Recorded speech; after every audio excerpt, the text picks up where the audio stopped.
দিনটাকে পদ্মজার অলক্ষণে মনে হচ্ছে। সকালে উঠে দেখলো লাল মুরগিটার একটা বাচ্চা নেই। নিশ্চয়ই শিয়ালের কারবার। রাতে মুরগির খোপের দরজা লাগানো হয়নি, আর এখন আবিষ্কার করলো দেয়ার ঘড়িটার একটি কাঁটা ঘুরছে না। আর ঘড়িটা রাজধানী থেকে হানি খালামুনি দিয়েছিলেন। গ্রামে খুব কম লোকেরই হাত ঘড়ি পরে। দেয়াল ঘড়ি হাতে গোনা 2-3 জনের বাড়িতে আছে।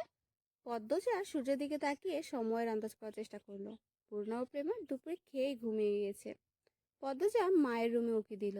হেমলতা মনোযোগ দিয়ে সেলাই মেশিনে কাপড় সেলাই করছেন। আটপাড়ার একমাত্র হেমলতাই সেলাইয়ের কাজ করে। প্রতিটি ঘরে কারো না কারো পরনে তার সেলাই করা কাপড় আছেই। লুকিয়ে দেখছিস কেন? ঘরে আয়। হেমলতার কথায় পদ্মজা লজ্জা পেল। না আম্মা, কাজ আছে। পানি দিয়ে যা। হেমলতা জগ বাড়িয়ে দেন। পদ্মজা জগ হাতে নিয়ে বলল, আম্মা, ছটকা কোন মুরগিটা দেব? হেমলতা গতকাল স্বপ্নে দেখেছেন বাড়িতে আগুন লেগেছে, তাই তিনি ছটকা দেবেন বলে মনস্থির করেছেন। সকালেই পদ্মজাকে মনের কথা জানালেন। সাদা মোরগটা দিয়ে দিস। মুন্নাকে আসছেন না? প্রতিদিন সকালবেলা পানি নিতে আসে, কিছুক্ষণ পরই আসবে। হেমলতা আর কথা বাড়ালো না। পদ্মজা কলপার থেকে পানি নিয়ে আসে। আছরের আদরের সাথে মুন্না আসলো। গ্রামের সচ্ছল পরিবার নেই বললেই চলে। হাতে গোনা কয়েকটি পরিবার সচ্ছলতা আছে। হেমলতার পরিবারটা টিকে আছে হেমলতার তীক্ষ্ণ বুদ্ধি এবং পরিশ্রমের জন্য। পুরো আটপাড়ায় টিউবওয়েল মাত্র 5টি। পদ্মজাতের টিউবওয়েল থেকে পানি নিতে প্রতিদিনই অনেকে আসে, তার মধ্যে নিয়মিত একজন মুন্না। 10 বছরের একটা ছেলে। মা নেই, বাবা পঙ্গু। সদরে বসে ভিক্ষা করে। পদ্মজা মোড়ক নিয়ে কলপারে এসে দেখে মুন্না নেই। একটু সামনে হেঁটে ঘাটে মুন্নাকে দেখতে পেল। ডাকলো, মুন্না।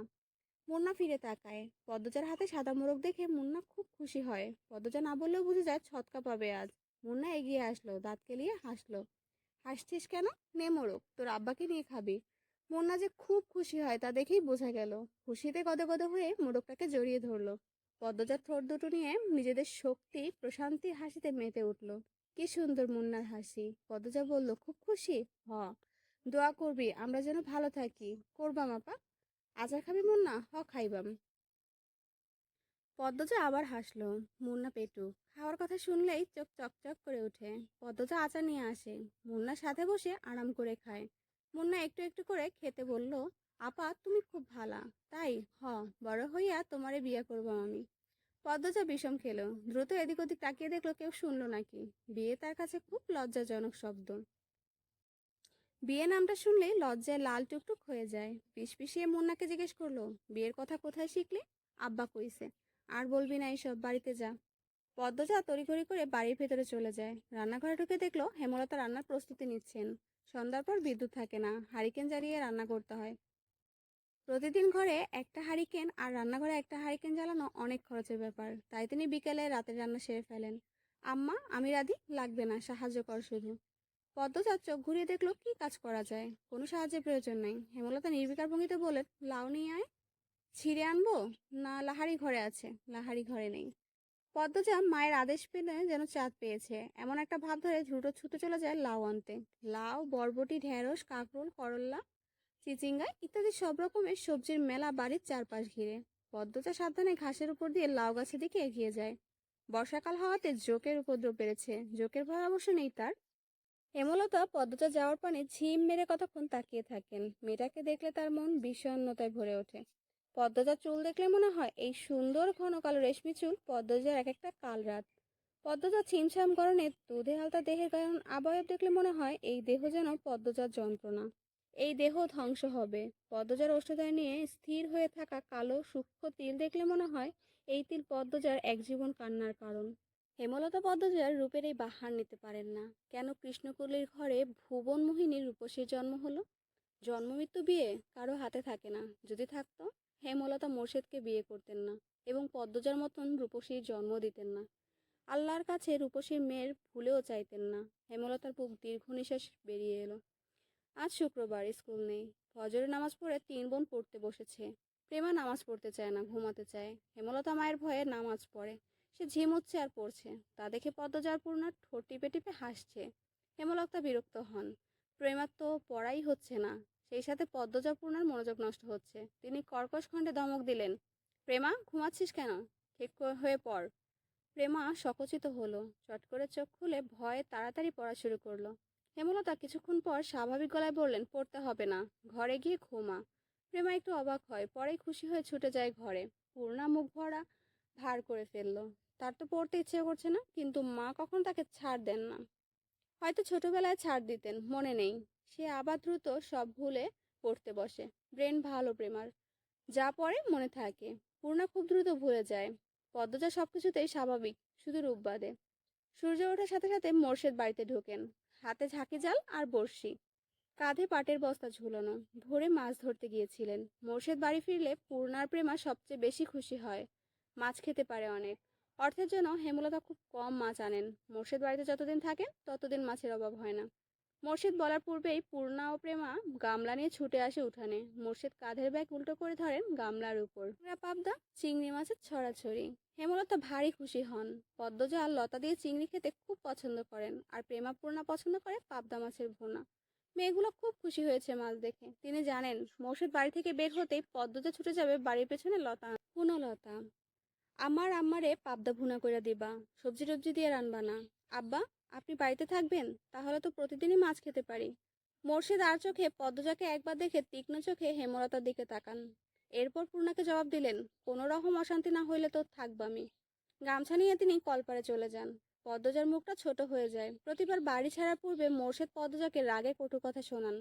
তখন হেমলতা মোর্শেদকে শাসান। ফলস্বরূপ মোর্শেদ বাড়ি ছাড়েন। মোর্শেদ নাকি বাড়ি ফিরলে কোন দিন? মোর্শেদ গোসল করে রোদ পোহাচ্ছিলেন। সকালের মিষ্টি রোদ। ঘাড় ঘুরিয়ে রশিদ ঘটককে দেখে হাসলেন। আরে মিয়া চাচা, আহেন আহেন। পূর্ণা চেয়ার আইনা দে। খবর কি? পূর্ণা চেয়ার এনে দিল। রশিদ একদলা থুতু উঠানে ফেলে চেয়ারে বসলেন আরাম করে। প্রেমাকে উঠানে খেলতে দেখে ফরমাইশ দিলেন, এই মাইয়া, যা পানি লইয়া আয়। অনেকক্ষণ ধইরা দমটা আটকাইয়া আছে। প্রেমা পানি নিয়ে আসে। রশিদ পানি খেয়ে মোর্শেদকে বললেন, খবর তো ভালোই। বাবা, সেইটারে কি বিয়া দিবা না? 2 বছর যাক, পড়তেছে যখন, ম্যাট্রিক পাস করুক। কি কন? মেজোটা না বড়টা। তোমার বউ তো মরিচের লাহান, কোনো ভাই রাজি হয় না। তুমি বোঝাওছেন, পাত্র খাঁটি হীরা, বাপদাদার জমিদারি আছে। মোর্শেদ আর চোখে হেমলতা এবং পদ্মজার উপস্থিতি পর্যবেক্ষণ করলেন। নেই তারা। তিনি জানেন পদ্মজার উপর কোনো রকম জোর জবরদস্তি তিনি করতে পারবেন না। হেমলতা তা হতে দিবেন না। এসব তো আর বইয়ের মানুষের সামনে বলা যায় না। মোর্শেদ রশিদ ঘটককে নরম গলায় বললেন, থাকুক না, পড়ুক। মায়ে যখন চায় সেরি পড়ুক, তাইলে পড়ুক। রশিদ নিরাশ হলেন। ভেবেছিলেন মোর্শেদ রাজি হবে। তিনি মেয়ের শ্বশুর বাড়িতে ছিলেন। এরপর বড় অসুখে পড়লেন, তাই মোর্শেদ বাড়ি ফিরেছে শুনেও ছুটে আসতে পারেননি। আজ একটু আরামবোধ হতে ছুটে এসেছেন অনেক আশা নিয়ে। কিন্তু মোর্শেদের জবানবন্দিতে তিনি আশাহত হলেন। কটমটে গলায় বললেন, যুবতী ঘরে রাখুন ভালো না। যখন বংশে কালি পড়ব তখন বুঝবা। হুনো মোর্শেদ, এই বয়সে মাইয়াদের স্বভাব চরিত্র বেশি দিন ভালো থাকে না। পাপ কাম এদের স্বভাব চরিত্রে আশেপাশে ঘুরে। বেলা থাকতেই জামাই ধইরা দেউন লাগে। বুঝছো নি? তোমার বউরে বুঝাও। রশিদ পাত্রের অনেক প্রশংসা করলেন। জমি জমা ঘর বাড়ি সবকিছু বাড়াবাড়ি রকমের বর্ণনা দিলেন। ফলে মোর্শেদের মস্তিষ্ক কাজ করা শুরু করলো।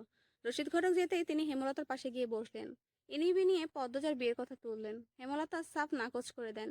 তিনি শান্ত কণ্ঠে বুঝিয়ে দেন পদ্মজার বিয়ে তিনি দিচ্ছেন না, আর মোর্শেদকে পদ্মজার ব্যাপারে নাক গলাতে না করেছেন। শেষ হওয়া কথাটা বেশ কঠিন করে বললেন, আগে বাপ হও, পরে বাপের কাজ করতে আসবা। মোর্শেদের তিরিক্ষি মেজাজ। তিনি রান্নাঘর ছেড়ে বেরিয়ে পড়েন। রাগে টকবক করছেন। পদ্মজাকে বারান্দা দেখে তিনি ঝাঁঝালো কণ্ঠে বললেন, সেরি যখন রূপ নিয়ে নটি হইব তখন আমার ঠ্যাঙ্গাও পাইব না। এই সেরির মজা বুঝাইব। পদ্মজার চোখ বেরিয়ে জল গড়িয়ে পড়ল। হেমলতা রান্নাঘর থেকে বের হলেন মোর্শেদকে কিছু কঠিন কথা শোনাতে। পদ্মজা তখন দৌড়ে আসে। হেমলতার হাত ধরে রান্নাঘরে ভিতর নিয়ে যায়। মোর্শেদ যতক্ষণ বাড়িতে থাকে তারাও খুব ভালো থাকে। পূর্ণা প্রেমা কত খুশি হয়, বাড়িটা পরিপূর্ণ লাগে। সে চায় না তার বাবা ঝগড়া হলে রাগ নিয়ে বাড়ি ছেড়ে চলে যাক। হেমলতার রাগে এক ঝটকায় মেয়ের হাত ছড়িয়ে দিলেন। তার সহ্য হয় না মোর্শেদকে। মানুষের কথা দ্বারা নিয়ন্ত্রিত হওয়া বদমেজাজি একজন মানুষ মোর্শেদ। ভালোটা কখনো বুঝে না, মানুষের কথাই নাচে। সারাক্ষণ মস্তিষ্কে একটা বাক্যেরই পূজা করে, মানুষ কি বলবে। মুষলধারে বৃষ্টি হচ্ছে। মাথার উপরে বৃষ্টি নিয়ে মোর্শেদ বাড়ি ফিরেন। মুখ দেখে বোঝা গেল তিনি খুব খুশি। হেমলতাকে ডেকে বললেন, 1 মাসের লাইগা ঘরটা ছাইরা লাহোরি ঘরে উঠা পড়। কিসের দরকারের জন্য? শুটিং করার লাইগা মাতবর বাড়ি যারা আইস তারার বলি আমার বাড়ি পছন্দ হইছে। বিরাট অঙ্কে টাকা দিব কইছে। আমিও কথা দিয়ে আইছি, কাল উঠতে কইয়া আইছি। হেমলতা বিরক্ত হতে গিয়ে পারলেন না। সত্যি অর্থের খুব দরকার। পদ্মজার সামনে ম্যাট্রিক পরীক্ষা, কত খরচ। কলেজে পড়াতে ঢাকা পাঠাতে হবে। তিনি মোর্শেদকে বললেন, টাকার ব্যাপারটা নিয়ে আমার সাথে আলোচনা করতে বলবা, নয়তো জায়গা হবে না। আরে বলবো নে, এখন সব গুছায় লাও। পূর্ণা আড়াল থেকে সবটা শুনছে। 7 দিন হয়েছে লিখন শাহ চিত্রা দেবী এই গ্রামে আসছে, অথচ সে দেখতে পারল না। হেমলতা যাতে অনুমতি দেননি। পূর্ণা নামাজের দোয়ায় খুব অনুনয় করেছে আল্লাহকে যেন লিখন শাহ চিত্রা দেবীকে সচক্ষে দেখতে পারে। আর এখন শুনলো তাদের বাড়িতেই নাকি আসছে ওরা। পূর্ণার মনে হচ্ছে সে খুশিতে মরে যাচ্ছে। এই মগা, আমাকে এক কাপ চা দাও তো। মগা ঝড়ের গতিতে চা নিয়ে আসে। লিখন চিত্রা পাশে চেয়ারটায় বসলো। এরপর মগাকে বলল, দারুণ চা করো তো তুমি। মগা কাচুমাচু হয়ে হাসলো। ভাবে বোঝা গেল প্রশংসা শুনে সে ভীষণ লজ্জা পেয়েছে। চিত্রা মগার ভাবভঙ্গি থেকে হেসে উঠল। চিত্রা হাসলে মগা মুগ্ধ হয়ে যায়। মাতবর বাড়ির কামলা সে। চিত্রনায়ক লিখন শাহ এবং চিত্রনায়িকা চিত্রা দেবীর সেবা করার দায়িত্ব মগাকে দেওয়া হয়েছে। মগা এতে ভীষণ খুশি। চিত্রার সুন্দর মুখশ্রীর সামনে সবসময় থাকতে পারবে ভেবে। চিত্রা বলল, তোমার ভাইয়ের নাম জানি কি বলেছিলে? 4 ফুট উচ্চতার মগা উৎসাহ নিয়ে জবাব দিল, মদন। চিত্রার হাসি পায়। অনেক কষ্ট চেপে রেখে বলল, মগা মদন কারো নাম হয়? শুটিং এর মাঝে হুট করে আকাশ ভেঙে বৃষ্টি নামে, তাই আপাতত শুটিং স্থগিত। সবাই বারান্দায় বসে বৃষ্টি দেখছে। সবার হাতের রং চা। ডিরেক্টর আব্দুল জাহেদ দারুণ খিচুড়ি রান্না করেন। বৃষ্টি দেখেই তিনি রান্নাঘরে ঢুকেছেন। আচ্ছা মগা, এইবারে দুটো মেয়ে কোথায়?